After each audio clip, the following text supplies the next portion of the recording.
छिमेकीको नयाँ घर बिहा आयो के हो पूजा थियो हिजो त। ल गुड मर्निङ हाम्रो फ्यामिलीबाट तपाईँहरू सबैलाई गुड मर्निङ। म चाहिँ छोरी पढाउन जानु लाग्यो। पूजा हो कि बिहे थाहा भएन। हामी ढिलो भएन र अलिक छिटो हेर्नु लमक लमक लमक कतै हेर्नु गइरहनु फुलमा। किताब पनि कति धेरै 5 किलो छ यो प्राची।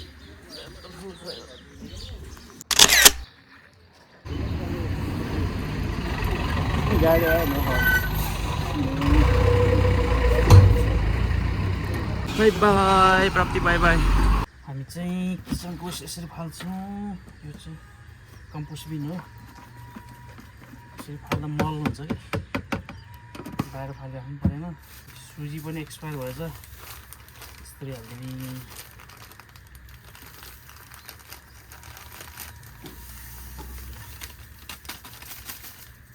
एउटामा यसरी हाल्दै गर्ने अनि यो भरेपछि फेरि अर्कोमा हाल्ने। यतापट्टि छ अर्को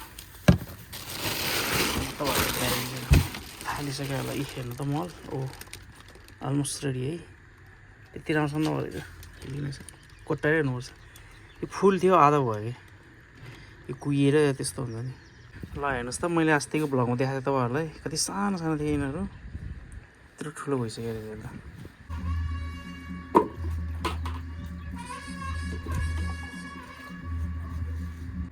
आमा त कति कालो नि कालो छैन अहिले त कलर अहिले बगेको छ फलामको भाँडामा। हाम्रो चाहिँ फेरि बुढीले खतरा चिकन बनाएको छ। बुढीले फेरि हेर्नु खुर्सानी गाजर बनाएको छ। खुर्सानी दुईटा धनियाँ थोरै म त खाना फेरि खुर्सानी खाना पानी बुढीले के काम गर्छ हौ। काम गर्नु पर्यो नि त खानुपर्छ। ल लेट्स गो माथि बरन्डामा ल आउनुहोस् वेलकम। ओ माई गड हिजो यहाँ बुढीले सफा गरेर रहेछ बिरालो टोक्दै रहेछ। सुइहाल्नु पर्यो नि यहाँ यहाँ दुखेर मर्न ला भाइ रेबी सुइहाल्नु पऱ्यो। कोटी गरेर रहेछ अनि सफा गर्ने भनेको त झ्याप्पै टोक्दैछ कान्छेवालामा है। सोधे थियो कुन हात धेरै चलाउँछ नि थियो यो हात नि त काम गर्नुपर्छ नि त त्यही भएर यसमा म फेरि मणिपालतिर थियो त्यही भएर हिजो त भाउ पनि आएन क्या। यो बिजी भयो धेरै 3 दिन लगातार मन पर्यो। हिजो त 5 बजी थियो म आउनु त घरमा।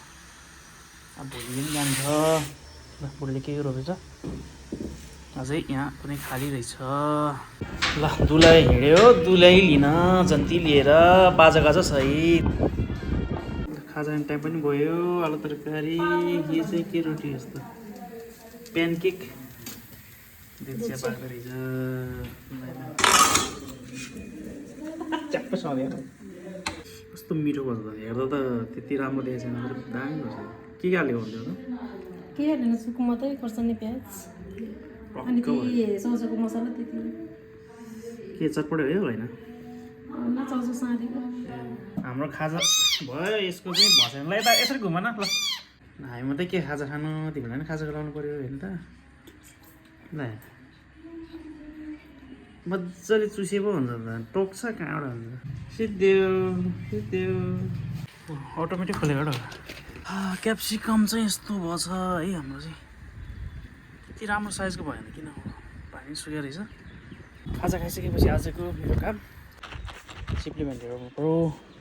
हाम्रो चाहिँ यो ड्रम हो घर बनाउँदाखेरि युज भएको ड्रम हो यो। अब यसमा घिरल रोपेको यो आसिना आएर यसको टुप्पो भाँचिएर 2-3 चोटि बिचरा यसमा छैन। अब यो पनि लगभग सार्ने बेला भएछ त्यति राम्रो त भएको छैन यो। अब यसमा चाहिँ म चिप्ले भेन्डी रोप्छु। चिप्ले भेन्डी रोप्छु पोहोर चाहिँ मजाले खान पुग्यो। यो एउटा ड्रममा रोपेको भनौँ न यो आधामा यो पुरै रोप्यो भने त अझै कति धेरै हुन्थ्यो क्या। यस्तो मजाले मौला थियो। मैले चाहिँ लोकल चिप्ले भेन्डी रोपेको हो।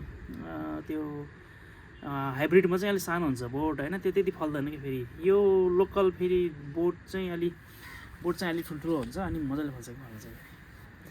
ल अब चाहिँ म सुरु गर्छु यता। मैले चाहिँ बुढीको कुरो काट्दै थिएँ कि बुढी आएन कता के भनेको बुढी ठ्याक्कै आइपुगेछ। अब भिडियो खिच्दै हो एकछिन।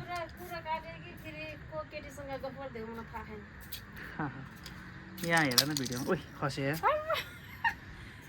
बुढी आएपछि एक्साइटेड भएपछि फाल्दियो क्या यार। हो त्यही हो। ल भिडियो अलिअलि खिचिदेऊ त।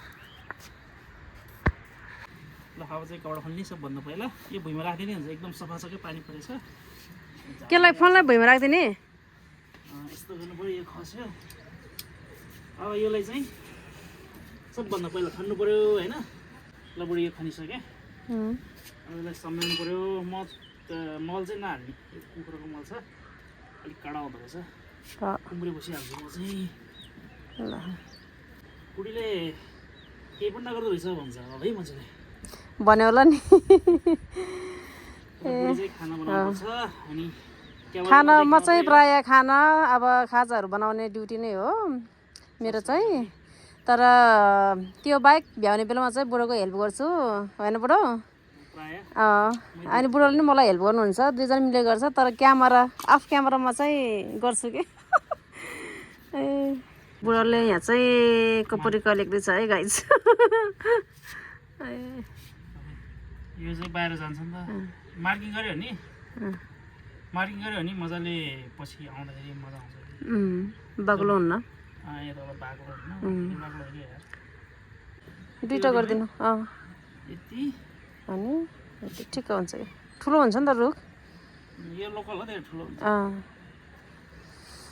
ती तिनवटा हालिदिउँ है हुन्छ तर राम्रो रहेछ हौ फेरि ए कुन हाल्नु होइन आउँदैन यो त पछि राम्रो नराम्रो हुन्छ कि पछि राम्रो चाहिँ राख्ने नराम्रो खाल्दिने कि म त्यही गर्छु कि दुई त हामीले राखेको कता रहेछ त नि आचो भयो कि तिनवटा जति राखेको थिएँ है एकदम ठुल्ठुलो एकदम झन् कस्तो राम्रो थियो कि भ्यू यो करी पत्ता चाहिँ एउटा रोप्यो भने अलिक जति खायो नि भयो क्या स्पेसल्ली त्यो रातो दालमा चाहिँ हालेर सिटी लायो भने एकदम लतक्क हुन्छ अनि रातो खुर्सानी पड्काउने एकदम दामी हुन्छ कि अनि टमाटर तर बासी मिठो हुन्न फेरि है बासी मिठो हुन्न एकचोटिलाई खान चाहिँ मजा आउँछ अझ त पानी दुईचोटि हाल्नुपर्छ पिस सुकिसकेको रहेछ पुरै घाम खतरा लाग्ने अझ त होइन ल काम भ्यायो म एक्लै हुन्छ भनेको बुढी र छोरी नै आइपुगेछ आनन्द हेर्नु त यस्तो मजाले कति फ्रेस छ नि बिहामा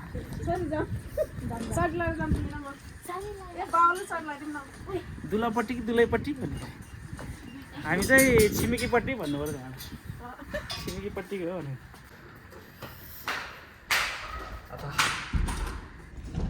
के फुल छ र यहाँ जरा आउँछ त्यसको ल बुढीले यसलाई चाहिँ गमलामा हालिहाल्ने भने चाहिँ झ्याम्मा लगाएर यो त झन् ठुलो रहेछ कि त्यो कलर मन परेन कि मलाई यो कुन कलर हो र यो त त्यो बाइक अर्कै हुनसक्छ कि हेर्दै चुँडै हलाएछ तान्दाखेरि त आजको खानामा चाहिँ अन्डा त्यसपछि आलुको तरकारी दाल कालो दाल आलु खान्न त्यो अन्डा चाहिँ चिकनको झोल रहेछ बुढी किन कालो कालो त्यसको अन्डा यसमा चाहिँ प्याज खोर्सानी हालेको छु कि म तरकारी चाहिँ स्पेसल चिकन मलाई यति सानो दिएको छोरीले ल इन्जोय गाइज ल भाइ खाम है त ल साथीहरू खाना है त ल बुढी काम साम भ्याऊ है म चाहिँ भ्लग एडिट गर्नु पऱ्यो ल साथीहरू आजको भ्लग यति नै है यो भ्लग चाहिँ अब आधी घन्टापछि आउँछ कृपया हेरेर चाहिँ प्रतिक्रिया दिनु होला है त साथीहरू ल अब भोलि भेटौँला नयाँ भ्लगको साथमा गुड नाइट बाई बाई